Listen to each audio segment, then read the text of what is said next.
Bonjour à tous, dans cette édition, on revient sur le projet de ligne ferroviaire à grande vitesse pour la Bretagne. Des réunions ont débuté partout dans la région, c'était le cas mercredi soir à Brest, compte rendu dans un instant. 70 emplois menacés à l'hôpital de Pontivy dans le Morbihan. 2 ans après sa création, le centre hospitalier doit remettre ses comptes à plat. Et puis à la fin de ce journal, on vous propose une véritable plongée dans les fonds marins. En ce moment, à Camaret se déroulent les championnats de France de photo sous-marine. Merci à tous de nous suivre et bienvenue dans ce journal de la rédaction de TBO du jeudi 18 septembre 2014. Et pour ouvrir cette édition, on revient sur cette réunion publique qui s'est tenue ce mercredi à Brest, au cœur des discussions, la LNOBPL, la liaison Nouvelle-Ouest Bretagne-Pays de la Loire, c'est-à-dire la ligne ferroviaire à grande vitesse à l'ouest de Rennes.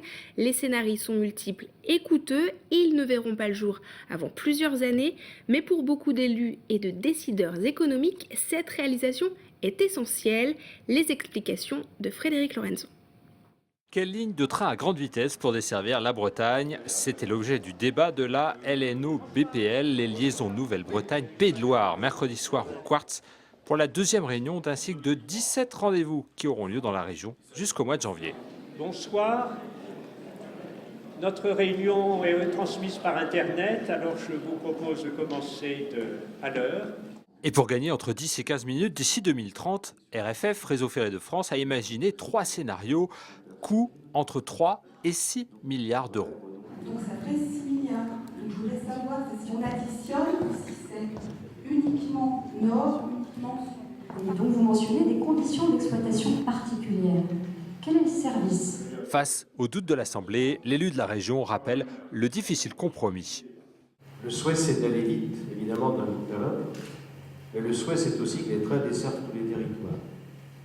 Et plus un train dessert un nombre important de gares, et moins il arrive vite au bout. Les décideurs économiques trouvent que le projet manque d'ambition. La CCI a fait ses comptes. Elle estime à 3h26 le temps Paris-Brest. Ce qui n'est pas acceptable à ce jour, c'est que les distances entre Brest et Paris et Bordeaux et Paris sont quasiment équivalentes et qu'en 2017, c'est-à-dire dès demain, Bordeaux, la capitale de l'Aquitaine, sera à peine plus de 2 heures de Paris. Souvent mis au banc des accusés au cours de la soirée, RFF, Réseau Ferré de France, accepte le débat et indique qu'il n'est toujours pas clos. Il faut à peu près une vingtaine d'années entre les premières idées d'un projet et sa réalisation. Nous, on est établissement public, on doit répondre à des attentes vis-à-vis du territoire et on est là aussi pour écouter ça. Reste à savoir s'il est possible de répondre aux attentes dans un contexte budgétaire tendu. Les usagers bretons ont encore 17 réunions jusqu'au 3 janvier pour se faire une idée. 70 emplois menacés à l'hôpital de Pontivy dans le centre-Bretagne. 2 ans après son ouverture, l'hôpital cherche des solutions avec l'Agence régionale de santé pour rééquilibrer ses comptes financiers. Le reportage de Camille Pochet de TB Sud. Au centre hospitalier de Centre-Bretagne, les syndicats s'inquiètent. Un contrat de retour à l'équilibre a été signé avec l'Agence régionale de santé. Et selon l'intersyndicale CGT-CFDT, 70 postes pourraient être supprimés d'ici à 2016. Ce sont des postes qui ne vont pas être remplacés, mais au bout du compte, c'est bien une disparition d'emplois sur l'hôpital. On travaille avec de l'humain, il ne faut pas oublier, au centre de tout la question, c'est le patient. Et nous, on ne l'oublie pas.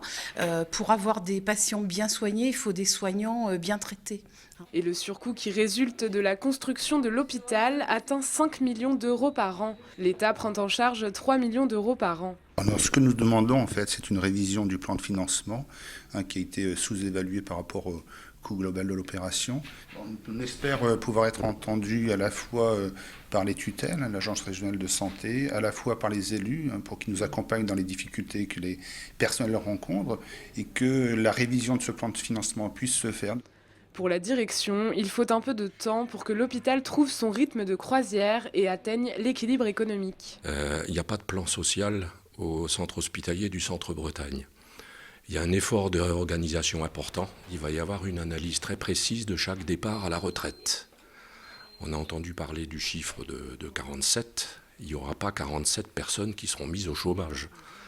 Il y a donc 47 départs à la retraite qui vont faire l'objet de cette analyse sur 3 ans. Pour l'instant, j'ai recruté beaucoup plus de gens que je n'ai arrêté de CDD ici.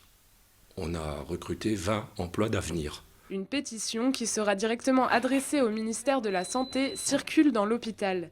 Les syndicats déposent un préavis de grève pour le mardi 23 et le personnel sera appelé à se rassembler devant le centre hospitalier à 14 h. Entre les poules et les pâtes, il y a un point commun, l'œuf. Un aviculteur costarmoricain s'est lancé dans la production de pâtes fraîches, un moyen de relancer son activité de producteur en Bretagne. Il est le seul sur ce marché. Anne Burlot l'a rencontré. Il y a encore 3 mois, il y avait 3 poulaillers dans cette exploitation familiale. Aujourd'hui, il ne reste plus qu'un site d'élevage de plein air bio. Le seul bâtiment rentable, toujours en activité. Le cheptel de pondeuse a été divisé par 10 pour des raisons économiques. Le métier d'aviculteur est difficile aujourd'hui, on n'arrive pas à tirer de revenus de notre travail. Voilà déjà 3 mois qu'il était impossible de prendre de revenus sur l'exploitation et il fallait trouver une solution. La solution, Jean-Michel Baucher a fini par la trouver, transformer lui-même ses œufs en pâte fraîche. Du métier d'agriculteur, il est passé à celui d'artisan pastier. Une reconversion qui a nécessité 100 000 € d'investissement pour les machines, des semaines entières à dompter la matière première dans son laboratoire et quelques stages de formation en Italie. Alors aujourd'hui, la production est de 150 kg par jour. On a pour objectif d'en faire 1 tonne. Les machines nous le permettent. Pour l'emballage et pour la fabrication des pâtes, il n'y a pas de souci. C'est un gros pari qu'on s'est lancé, ma femme et moi, sur cette nouvelle orientation. On est jeunes, on a 34 et 35 ans, je pense que l'avenir est pour nous. Tagliatelle, coquillettes, coquillages ou encore amors-blé noir. L'entreprise artisanale, située près de Quintin, propose 14 formats de pâtes différentes. Et c'est principalement sur les marchés et dans les commerces environnants qu'on peut en acheter. Merci, et bon marché. Aujourd'hui, de l'assiette à la ferme, l'œuf passe entre 4 à 5 mains et ça je veux éviter à tout prix avec les pâtes. J'estime que je dois les distribuer en direct. Le pari semble réussi. Le produit frais se vend bien. 5 minutes dans l'eau bouillante, un peu de sel. Il sera prochainement certifié bio. Et d'ici peu, Jean-Michel lancera une gamme de pâtes sèches. Et direction Camaret à présent jusque samedi, c'est une compétition peu banale qui s'y déroule. Le 34e championnat de France de photo sous-marine. 17 équipes de plongeurs sont venues de toute la France pour s'affronter sous l'eau. Le reportage de Sophie Lecroisier. 3 heures d'immersion pour 150 photos maximum. Ce jeudi matin, à Camaret, 34 plongeurs ont participé à la première manche du championnat de France de photo sous-marine.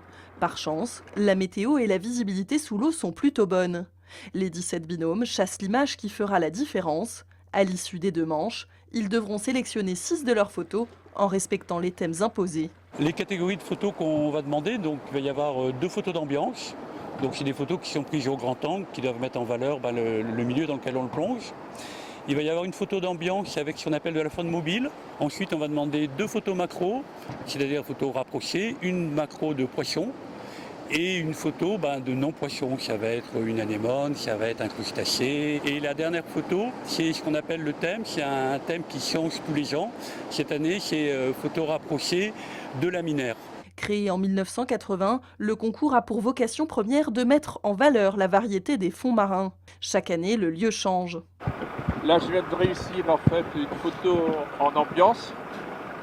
Sébastien a été parfaitement positionné en apesanteur avec un phare rouge. Et les laminaires donnent de la couleur orange qui est magnifique. On ne peut pas imaginer finalement en Bretagne qu'il y a autant de couleurs. Pas tellement bien inspiré, j'espère qu'on fera mieux demain.